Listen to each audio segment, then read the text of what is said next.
first I'm gonna read a quote. To succeed, you must first improve.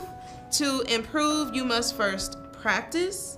Young people have to be given space to grow and to feel like, okay, I made a mistake, but from this learning experience, I can continue to become better. To learn, you must first fail.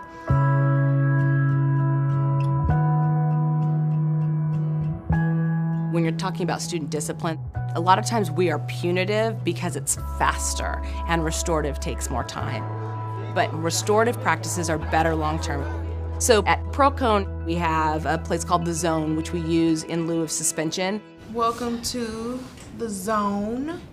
It's a collaborative space where kids get into a circle and they discuss what their behaviors were and ways to correct it. We have The Zone every morning from 7 to 9 a.m. Today, we had 8 students in The Zone. We're here today to talk about how to make things right when we make mistakes, poor choices. Usually the infractions are cell phone use, disrespect, cursing, but it could also be that there was an argument in a classroom or more aggressive behaviors that also get sent to us. So even though you had a conflict that brought you here, if we can bring our best selves to this circle, we can get a lot done, we can learn from each other. When students come in, we go over circle guidelines so that there are agreements that we hold within this space. What does it mean to listen from the heart? You're trying to feel like you're relating to the situation. Just like showing respect to them.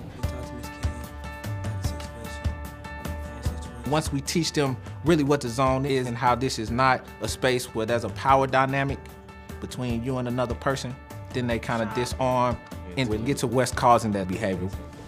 I had somebody come to me and tell me that a friend said something bad about me. Most of the time when you're in trouble, you get a referral and you have a consequence. They don't really want to hear your side of the story. Well, what happened? When you come into Zone, they have a conversation with you and they kind of tell you how to solve your problem the positive way. I was able to go to her and work it out.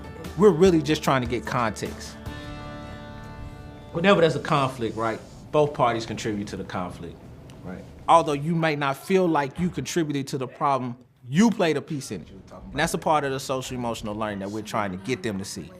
We really want to have a discussion about the things you can control.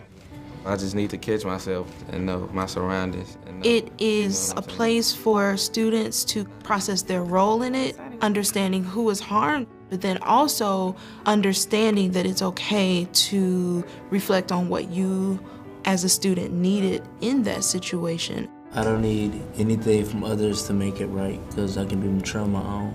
But how can we help you in the maturing process? Because we're going to be here too. What I usually say is I don't want to change your behavior. I want you to think about it before you do it.